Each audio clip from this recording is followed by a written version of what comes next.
नमस्कार, मैं हूं अमित पालेत और आप देख रहे हैं प्रहार। टेनिस प्लेयर राधिका यादव की उसी के पिता ने क्यों हत्या कर दी? दीपक यादव ने हत्या के पीछे की जो वजह बताई है, क्या वही सच है या फिर राज कुछ और है? इसी बीच राधिका यादव की एक चैट भी सामने आई है। राधिका अपने पूर्व कोच के साथ चैट में घर से कहीं दूर जाने की बात कह रही है। कोच से चैट में राधिका घर पर लगने वाली पाबंदी का जिक्र कर रही है। राधिका चैट में कोच से विदेश जाने की इच्छा भी जाहिर कर रही है।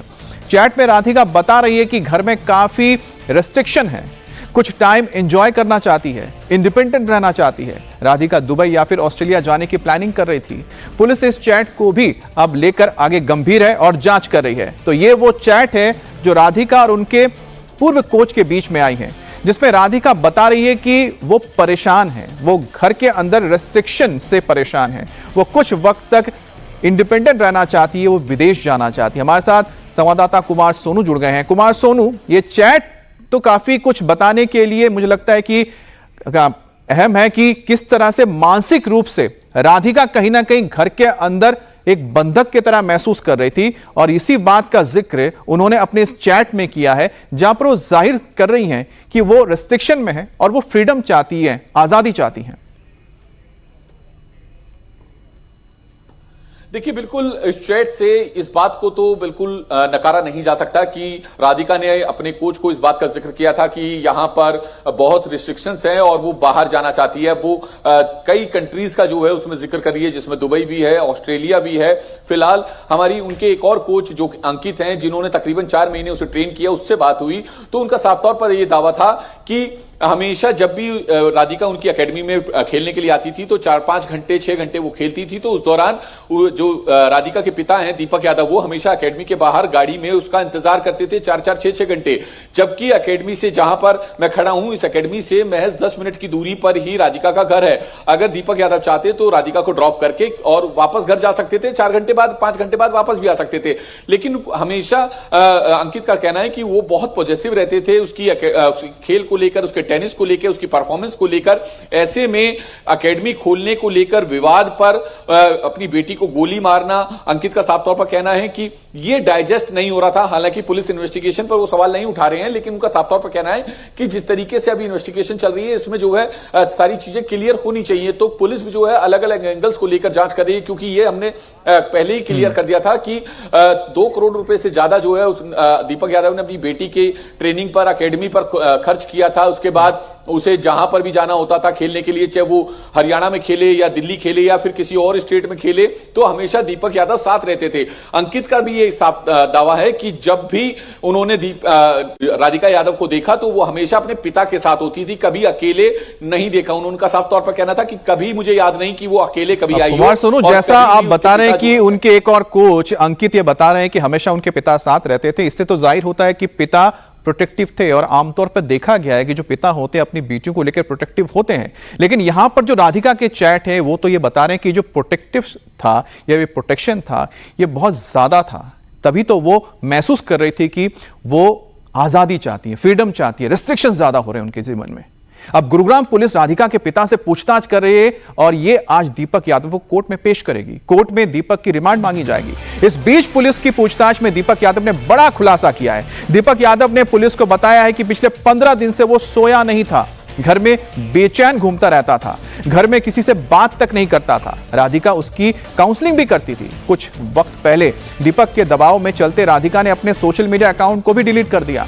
दीपक बार बार राधिका को एकेडमी बंद करने के लिए बोलता था। राधिका ने अपने पिता को समझाने की कई बार कोशिश की, लेकिन राधिका ने कई बार दीपक को भरोसा रखने के लिए भी कहा। राधिका अपने पिता दीपक को कहती थी कि उसके ऊपर 2.5 करोड़ खर्च किए हैं, उन पैसों को बर्बाद नहीं होने दूंगी, अपनी प्रतिभा से बच्चे को टेनिस के लिए ट्रेन करूंगी, ये राधिका का कहना था। लेकिन उसके पिता की बात जो सामने निकल कर आई कि वो बेचैन रहते थे, वो परेशान थे, सो नहीं पाए थे। तो इससे समझ में आता है कि कहीं ना कहीं एक मानसिक तौर पर दबाव था और दोनों पर ही था। हालांकि पुलिस को दीपक यादव की थ्योरी पर यकीन नहीं है। दरअसल गुरुवार को दीपक यादव ने गुरुग्राम में अपनी टेनिस प्लेयर बेटी राधिका यादव की 4 गोलियां मारकर हत्या कर दी। 1 गोली कंधे पर लगी, 3 गोलियां उसकी छाती के बराबर पीठ पर जाके लगी। हत्या के बाद पिता ने कहा था कि लोग उसे ताना मारते थे कि बेटी को टेनिस एकेडमी खोलकर दी और उसकी कमाई खा रहा है। उसने बेटी को लेकर एकेडमी को बंद करने के लिए भी कहा, वो नहीं मान रहा था। अब दीपक की इस थ्योरी पर जो सवाल उठ रहे हैं वो क्यों उठ रहे हैं उसे भी समझिए। पहला सवाल यह है कि दीपक करोड़ों का मालिक है, हर महीने लाखों कमाता था, ऐसे में लोग उसे क्यों ताना मारेंगे। दूसरा सवाल उठता है कि दीपक ने खुद राधिका की टेनिस एकेडमी खुलवाई थी, तो वो उसे क्यों बंद करवाने के लिए कहेंगे। तीसरा सवाल, इस पूरे हत्याकांड पर राधिका की मां ने अब तक कुछ क्यों नहीं बोला है। चौथा सवाल, राधिका का सोशल मीडिया क्यों डिलीट करवाया गया। पांचवा सवाल, क्या पिता ने राधिका की सोशल मीडिया रील से नाराज होकर उसे मारा है। और छठा सवाल, राधिका के मर्डर के पीछे कहीं कोई लव एंगल तो नहीं है। और सातवां सवाल, कहीं ऐसा तो नहीं है कि राधिका की हत्या किसी और ने की है और इल्जाम दीपक ने अपने सिर पर ले लिया है। अब दीपक यादव के दिमाग में क्या चल रहा था, राधिका के मर्डर के पीछे की असली वजह क्या है, पुलिस इसकी गहराई से पड़ताल कर रही है। इस बीच राधिका मर्डर केस को लेकर नया खुलासा हुआ है। पुलिस की जांच में पता चला है कि आरोपी दीपक यादव बेहद गुस्सैले किस्म के आदमी हैं। वो छोटी छोटी बात पर भड़क जाते थे, गुस्सा करते हैं। पुलिस सूत्रों के मुताबिक एक बार दीपक की पत्नी मंजू यादव अपने देवर से बात कर रही थी। इसी बात को लेकर वो बहुत गुस्सा हो गए। बाहर का कोई शख्स उसकी बेटी या पत्नी के बारे में कुछ कह देता था तो वो घर में आकर उन पर गुस्सा उतारते थे।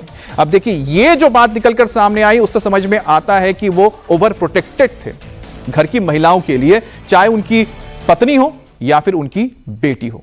फिलहाल पुलिस हर एंगल से जांच कर रही है और पुलिस की जांच में पहला एंगल है कि क्या वाकई दीपक यादव ने टेनिस एकेडमी से नाराज होकर मर्डर किया। अब दूसरा एंगल क्या है कि दीपक वाकई बेटी के सोशल मीडिया में एक्टिव होने से नाराज थे। पुलिस इस पूरे एंगल की जांच कर रही है और कहीं मर्डर के पीछे कोई और तो नहीं है या फिर मर्डर का कोई लव एंगल तो नहीं है, इस पर भी जांच हो रही है। अलग अलग थ्योरी है, लेकिन जिस तरह से एक किरदार निकलकर सामने आ रहा है यहां पर दीपक यादव का, उससे दो बातें बिल्कुल क्लियर हो गई हैं। एक तो है कि उनके अंदर गुस्सा बहुत था, बात बात पर गुस्सा हो जाते थे, छोटी छोटी बातों पर। दूसरा है कि बहुत ज्यादा ओवर प्रोटेक्टिव थे, अपनी बेटी को लेकर थे, अपनी बेटी के साथ हर जगह जाते थे। और तीसरी बात है कि अपनी पत्नी को लेकर भी उतने ओवर प्रोटेक्टिव थे। और जिसका जिक्र साफ हो जाता है जो चैट के अंदर राधिका ने किया है कि उनको अंदर रेस्ट्रिक्शंस बहुत ज्यादा हैं, उनको आजादी चाहिए, फ्रीडम चाहिए, वो बाहर चले जाना चाहती हैं। अब राधिका मर्डर केस में एक म्यूजिक वीडियो भी काफी तेजी से शेयर किया गया। वीडियो में राधिका के साथ जो एक्टर नजर आ रहा है उसके साथ उसकी नजदीकियों पर सवाल उठाए जा रहे हैं। इस बीच राधिका के साथ वीडियो में काम करने वाले एक्टर इनामुल हक ने बड़ा दावा किया। इनामुल ने इंडिया टीवी से कहा कि राधिका के म्यूजिक वीडियो से उसके पिता बेहद खुश थे। शूटिंग के वक्त मां भी सेट पर आई थी। राधिका डायरेक्टली सेट पर आती है शूटिंग के विद हर मदर, अपनी माता जी के मम्मी जी के साथ आती है। और सेट पर आकर जब वो दिन मैं बोल सकता हूँ कि राधिका से मेरा हाय हेलो हुआ। जो मैं मिला था तब तो मेरी टीम उनसे बातचीत थी, मेरी बातचीत नहीं थी, पर मैंने उस दिन हाय हेलो किया। आंटी जी को, उनकी मदर को भी गुड मॉर्निंग या जो भी मैंने बोला हो मैंने उनको बोला। एंड फिर हमने शूट शुरू किया। शूट हमने 5 से 6 घंटे में खत्म कर दिया। तो राधिका ने शूट के दरमियान मुझे बताया था कि उनके फादर को गाना बहुत अच्छा लगा। तो इसका मतलब फादर की परमिशन भी थी, क्योंकि गाना मैं उनको भेजा था, फादर को अच्छा लगा सुनने में। देन वो यहाँ पर है। सेम जब वो गाना रिलीज हुआ तो ये तरीका है कि गाना रिलीज होता है तो सब प्रमोट करते हैं उस टीम के। राधिका ने प्रमोट नहीं किया।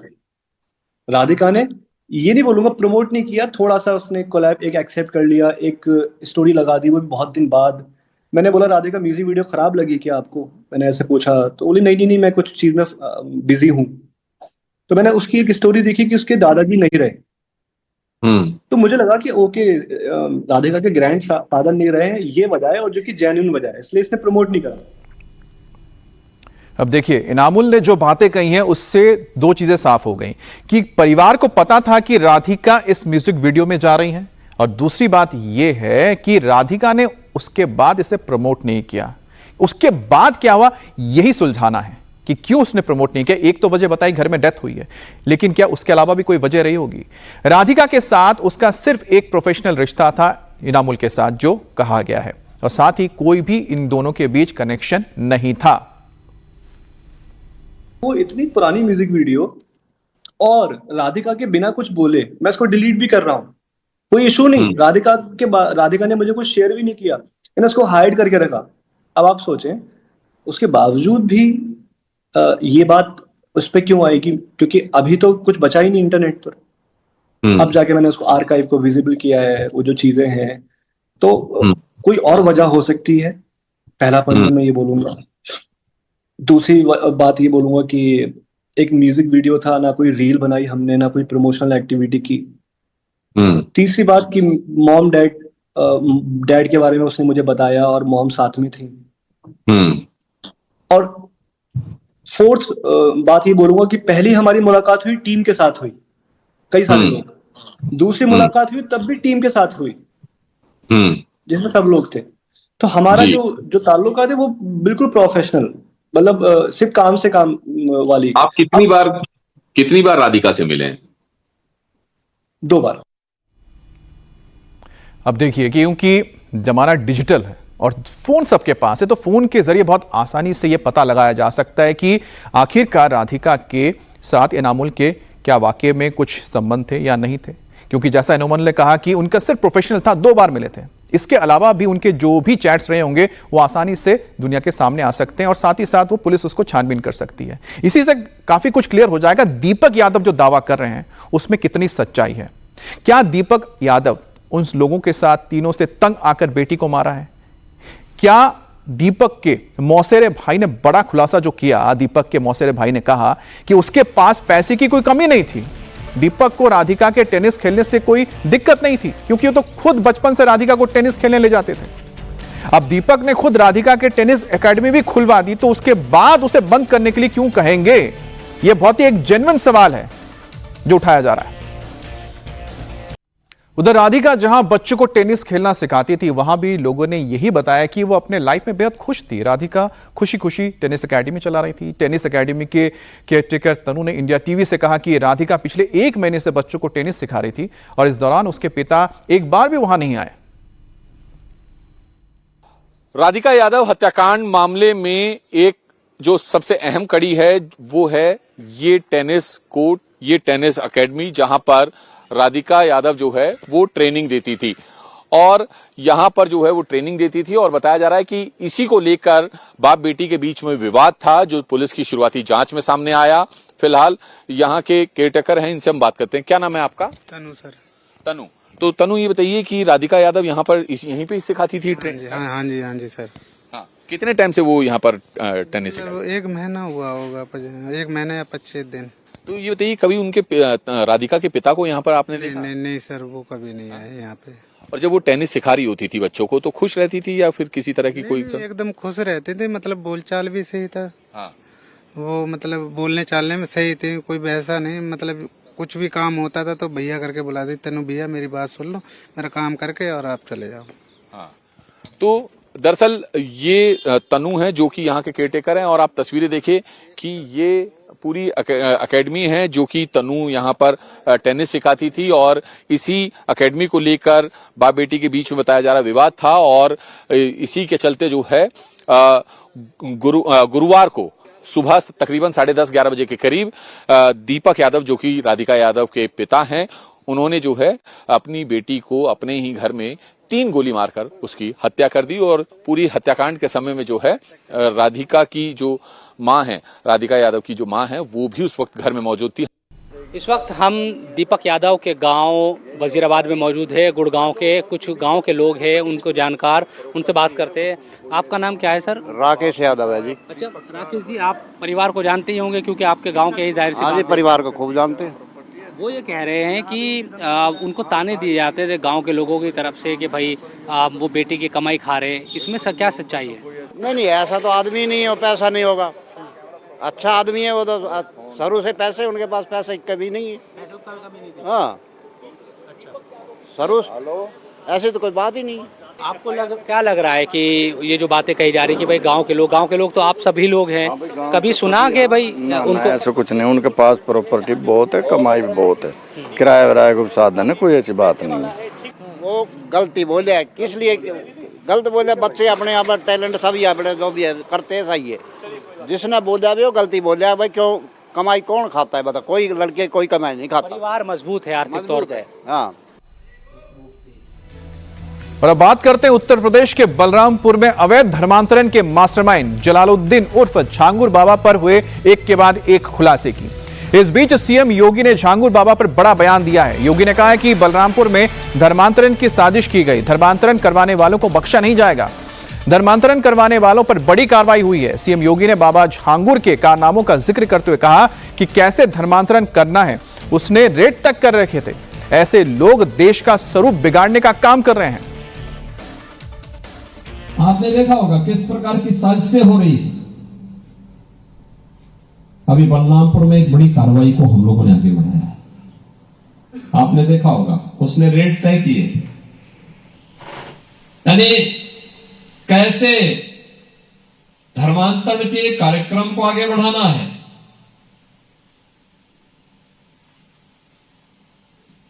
हिंदुओं में, ब्राह्मण में, क्षत्रिय में, सिखों में, अन्य ओबीसी जातियों में, अनुसूचित जाति जनजाति के लोगों को कैसे धर्मांतरित करना है, सबके रेट उसने तय किए हुए थे। विदेशों से उसमें धनराशि आ रही थी। आप सोचिए 100 करोड़ से अधिक का ट्रांजैक्शन अब तक उसके 40 खातों में प्राप्त हुआ है और लगातार उस अभियान को आगे बढ़ाने का कार्य कर रहा था। ये लोग किस रूप में देश का स्वरूप बिगाड़ने का काम कर रहे हैं। परिस्थितियां बदली है, उद्देश्य उनका वही है जो उस समय था। हां, काम का तरीका उन्होंने बदला है। अब झांगुर बाबा अपने गुर्गों से फोन पर कोड वर्ड में बात करता था ताकि उसके गोरख धंधे की भनक किसी को ना लगे। यूपी एटीएस के ओर से बताया गया है कि जो बाबा की रिकॉर्डिंग मिली है जिसमें वो कोड वर्ड में बात कर रहा है। कोड वर्ड में वो क्या बात करता था, जांच एजेंसियां उसे पता लगाने में अब कोशिश कर रही है। साथ ही यूपी एटीएस इस एंगल से भी जांच कर रही है कि कहीं अवैध मदरसों की फंडिंग जलालुद्दीन उर्फ झांगुर पीर बाबा तो नहीं करता था। जलालुद्दीन उर्फ झांगुर बाबा मजहब की आड़ में धर्मांतरण का खेल खेल रहा था। उसके तार कहां से जुड़े हुए हैं, अब एटीएस इन्हीं को तलाश रही है। एटीएस की पूछताछ में झांगुर उर्फ जमालुद्दीन ने एक से बढ़कर एक कारनामे उसके हुए सामने आए हैं। झांगुर ने पहले बलरामपुर में खुद को पीर बाबा के तौर पर स्थापित किया, कमजोर लोगों को टारगेट करके उनका धर्म परिवर्तन करवाया और इस्लामिक देशों में खुद को इस्लाम का प्रचार करने वाला बताकर काफी फंडिंग जुटाई। फाइनेंशियल ट्रांजैक्शन है वो एक अकाट्य सबूत है। जो बाहर से पैसे आ रहे थे वो लगभग 40 अकाउंट्स में आए हैं, जो सब झांगुर बाबा के गैंग से लिंक्ड है। ये जो फाइनेंशियल ट्रांजैक्शंस हैं ये स्वयं में इस गैंग के लिंकेज को एक्सपोज करते हैं और इस पर एटीएस काम कर रही है। झांगुर बाबा के पास एक